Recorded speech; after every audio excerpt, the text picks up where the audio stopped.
Hello baby boys! If like me, you love custom hoods in The Sims 2, then you need to download these mods. They're a must before creating or downloading custom hoods. If you don't have these mods in your game, then you have, for example, human sims in an alien hood. We don't want that. And if you want to get rid of the townies that the game drops into every hood you load for the first time, like the Pleasantville townies and the Bean families, I've made a whole video teaching you how to get rid of them permanently. And this video, as always, will be linked in the description box. Now let's go. Mod number 1, Anti-Redundancy. Yes, in the vanilla game, there are 3 sims for every NPC category. So for example, 3 maids, 3 gardeners, 3 butlers, you get it. But that creates a crazy amount of sims that you don't actually need. And in a lot of custom hoods, we the creators, we also custom made the NPCs. But in my hoods, for example, I give every family at least 6 dead ancestors. So I don't have the time to create 3 sims for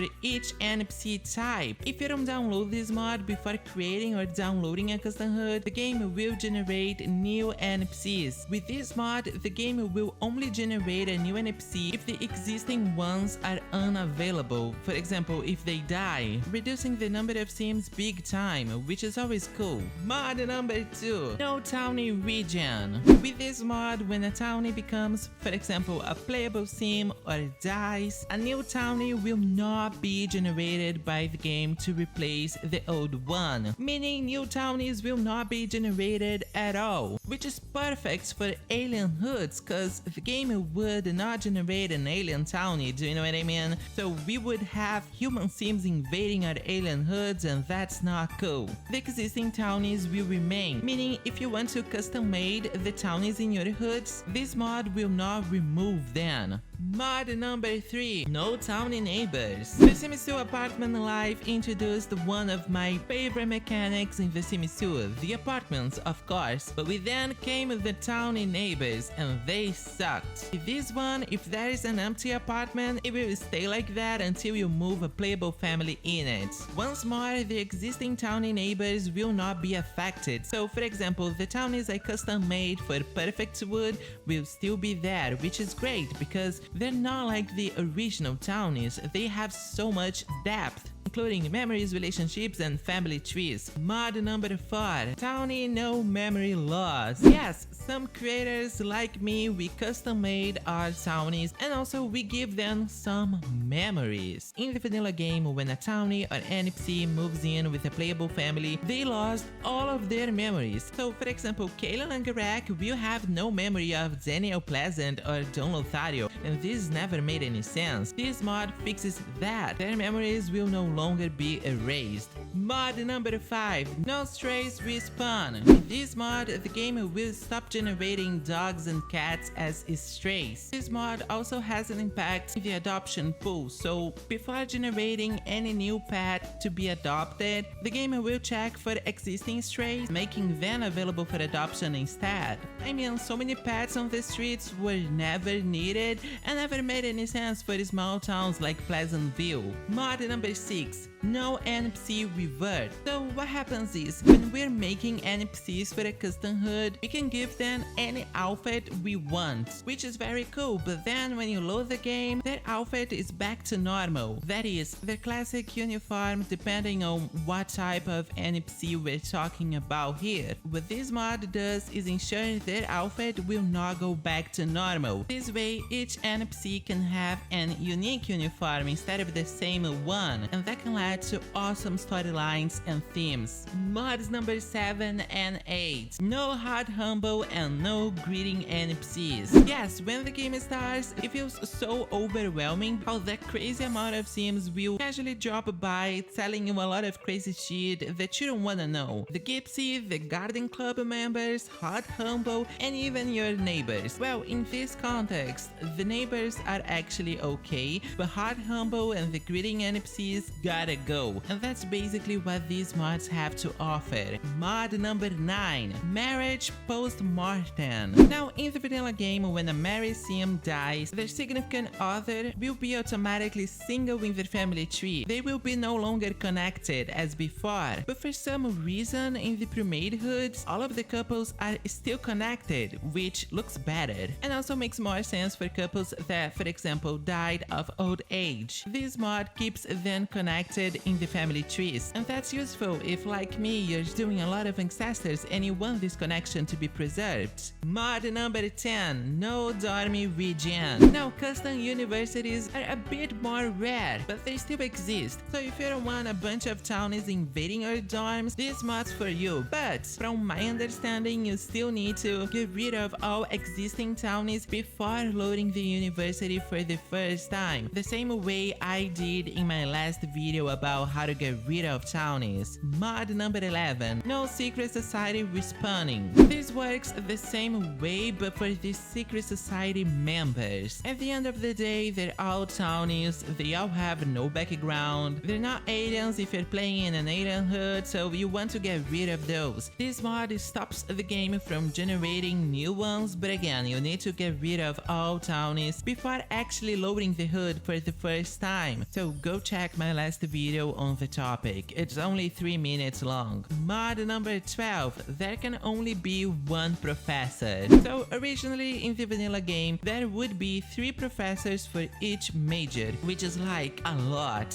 With this mod, there only be 1 per major instead, so that's much better. Mod number 13, the Hood Checker. This is not exactly a mod, but a tool, I guess, that, trust me, you need before making a custom hood available for download. This tool basically checks and removes any signs of corruption in your hoods. As we know now, corruption is not that big monster we used to think it was. Still, a lot of crazy stuff happens in the game, such as non-existing sims having relationships with existing sims, memories that do not make any sense, and a lot of other problematic stuff, I guess. With this tool, you can easily remove all of that, making your hood so much more safe to play. Mod number 14, Infant Face Genetics. Now, this one, if you're just downloading and playing with custom hoods, is not exactly a must-have, but if you're making a custom hood, please download this mod. That's because with this one, all of the sims you make for your custom hood will have infant face genetics, and the future player of your custom hood will not have to download this mod as well. This genetic will always be present in the sims you create, even if the player does not use the same mod. So that's very cool, and it adds a lot of uniqueness to your hood. Mod number 15, Custom Sliders. Yeah, actually all of them. There are many custom sliders available for download, and you should grab all of them if you're creating a custom hood, because I bet you'll be creating some sims and you want them to look unique, and that's totally possible with custom sliders. We have natural sliders and also supernatural ones. A good example of the usage of custom sliders in custom hoods would be my fairies from Tiny Wood. They have elf ears and long necks and very small heads. That would never be possible with the original sliders. Mod number 16, Custom Animated Neighborhood Previews. Do you know how like all of the pre-made hoods have these little intro videos? Well, it sucks big time that when we create hoods, these videos are not there. Well, with this tool, you can actually give your custom hoods a full video, like I did with mine. I'd say this makes any hood stand out big time. Mod number 17, the InSIMenator. This is a mod that gives you access to a lot of controllers in the game. So you can, for example, summon sims, kill sims, choose their careers, edit their relationships, all of that inside the game. The best to use when it comes down to custom hoods would be the family tree controller that lets you edit the sims family trees by adding or removing other sims from it. That's how I make the family trees of my hoods, and some of them are very big. It would take an entire video for me to explain everything InSIMenator has to offer, but in my personal opinion, it's a must-have mod. Mod number 18, no Hobby Stalkers. Yeah, every time your sim is trying to learn a new skill, they are usually automatic also working on a hobby, and then out of nothing, a Hobby Stalker breaks in. This can break the immersion big time on a custom hood. These NPCs were never needed, so all of this mod does is get rid of them, so you will not have an unknown sim invading your houses. Not anymore. Mod number 19, SimPE. Okay, so this is not actually a mod again, this is a tool, but not any tool. This is the tool when it comes down to creating custom hoods for Sims 2. With this software, you can edit a lot of stuff in the game, such as Sims sexualities, age, gender, memories, family trees, lots, you name it. In the last update, we were giving the ability to edit the HOODS terrain, which is honestly amazing. Before this, we could only do that in SimCity 4, but that's no longer needed. So if you're planning to do a custom hood,